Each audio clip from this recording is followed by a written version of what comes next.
Pour la création des tourelles, on va aller un peu plus loin que juste faire un cône qui tire des boules.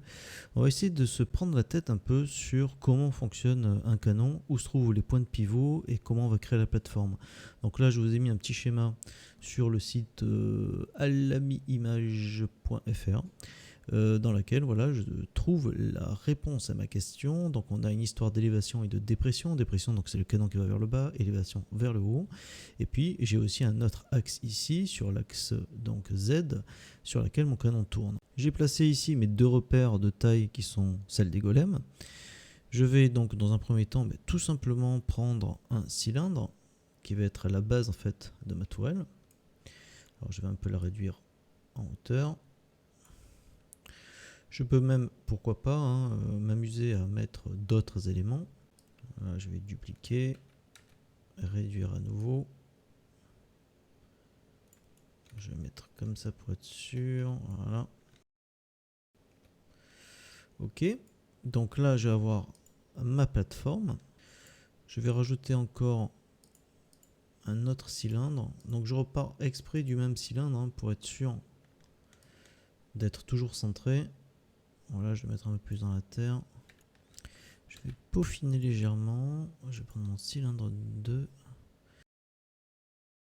Et ces trois cylindres, je vais faire clic droit, Convert Actor to Static Mesh. Donc là, il m'a créé automatiquement un dossier Mesh. Ça, j'en veux pas. On avait déjà créé dans Level Element. Là, on a un Goal and Spawn. Donc, ce que je vais faire, c'est que je vais préparer tout ça comme il faut.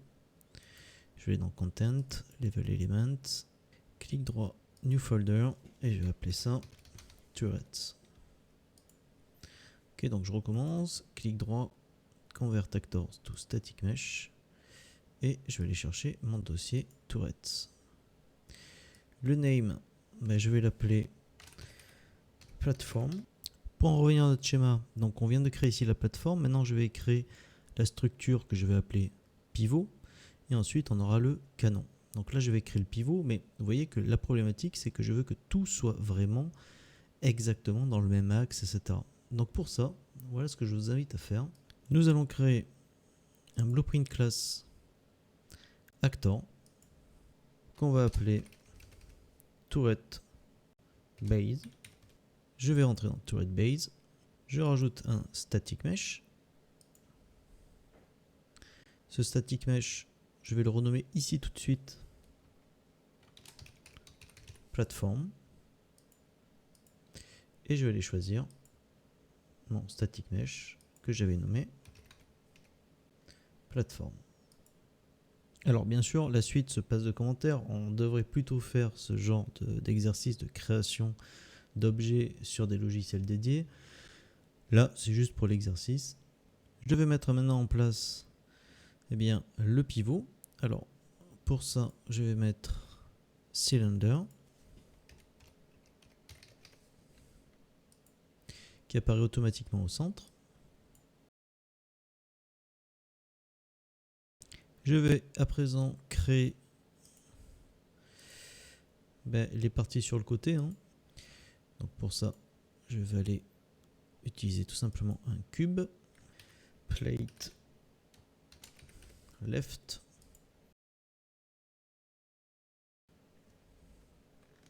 Je duplique. Clic droit. Hop là, pardon. Clic droit, duplicate. Là, ça va être plate right.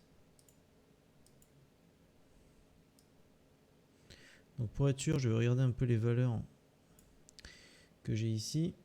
Donc ici, vous voyez que je suis sur l'axe Y. Donc je vais mettre moins 25. Et pour le plate left, je vais mettre 25. Je vais rajouter un autre cylinder.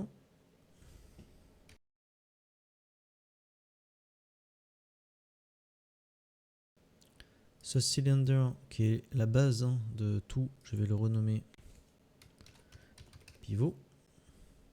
Donc en anglais pivot. Et maintenant on va créer le canon. Je repars de la plateforme. Je vais créer un cube.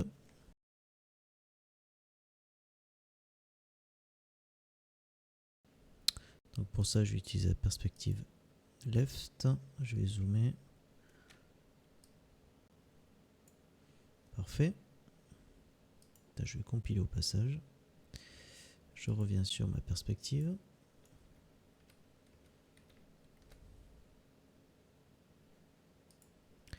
Je vais créer un nouveau cube.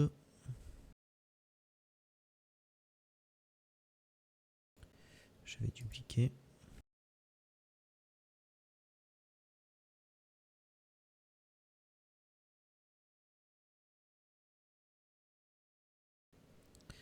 Je vais reprendre un cylindre.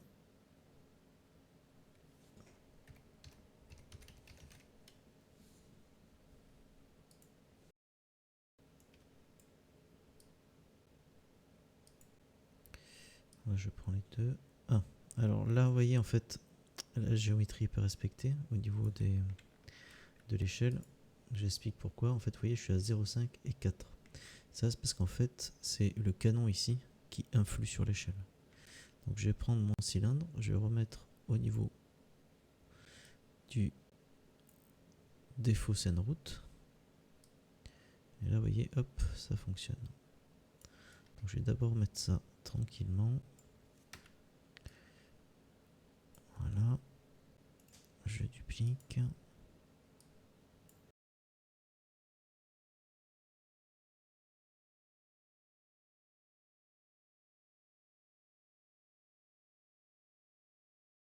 Je vais juste mettre des couleurs, histoire qu'on voit bien les différents éléments.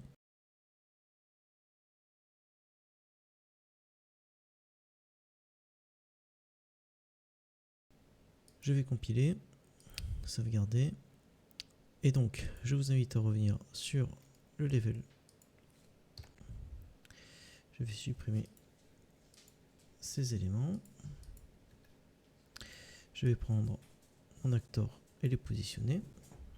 Ce que je vais faire, c'est que je vais supprimer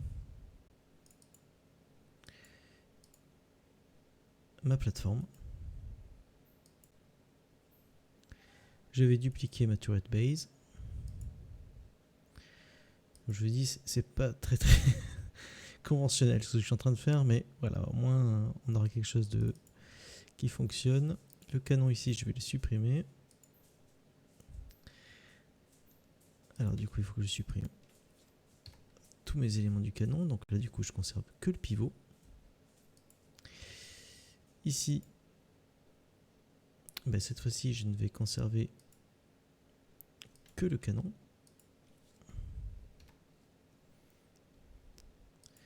Je vais compiler. Ma turret base. Alors, je vais mettre également mon canon ici. Ma turret base, du coup, va me servir juste à convertir ceci en static mesh. Donc j'ai dans turret, et cette fois-ci, je vais l'appeler pivot. Et mon canon ici, je vais faire la même chose. Je fais un clic droit, convert turret base 1 to static mesh. Je le mets dans turret et je vais l'appeler canon. Donc du coup, on a nos 3 static mesh. Je vais supprimer les éléments sur level. Si je supprime ma turret base et que je force le delete, on a toujours le pivot et je vais faire pareil pour l'acteur ici. Je vais créer maintenant mon blueprint class actor que je vais appeler turret 01 underscore faster. Je vais rentrer dans ce turret 01 faster et ici je vais mettre un static mesh lié à un static mesh lié à un static mesh. Ce static mesh, je vais aller chercher évidemment ma plateforme. Dans le deuxième static mesh, je vais aller chercher mon pivot. Et dans le dernier static mesh, je vais aller chercher mon canon. Voilà, vous voyez qu'il a tout remis en place. Alors ici, j'avais oublié de mettre la couleur, parce que là, évidemment, c'est le static mesh. Mon node static mesh ici, alors on va les renommer, c'est important. Canon, pivot, plateforme. Après vous pouvez vous amuser, pourquoi pas changer les couleurs. Moi je vais laisser en blanc histoire qu'on les distingue bien, puisque on va bien pouvoir agir sur notre pivot ici.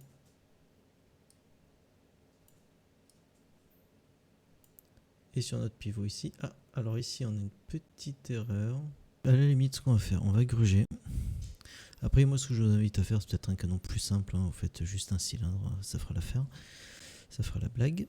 Je vais mettre une sphère. Je vais mettre point 0. Je vais la mettre exactement où je veux.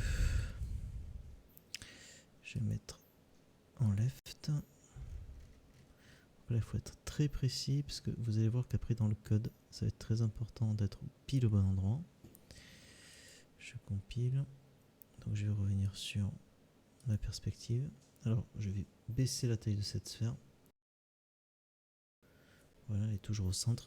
Et du coup, je vais mettre mon canon sur ce point 0. Voilà, ce qui me permet en fait, tout bêtement, si je prends ma rotation, d'avoir la rotation vraiment où je souhaite. Ok, voilà, c'est un petit grugeage. Donc ce point 0, je vais le placer sur le pivot. Ok, donc on est toujours bon. Hein. Et là, donc tout est calé. Donc ici, ils appellent ça élévation, dépression. Donc on va aller appeler ça un depression. Depression. Voilà, comme ça on sait qu'on va devoir agir sur depression et pas canon. Donc tous les éléments qu'on a vus là sont importants parce que lorsqu'on va faire appel en event graph aux éléments, on va devoir comme ça les glisser-déposer pour avoir le pivot, la dépression, la plateforme. C'est pour ça que c'était important de bien les nommer. Je compile, je sauvegarde. Et voilà notre canon.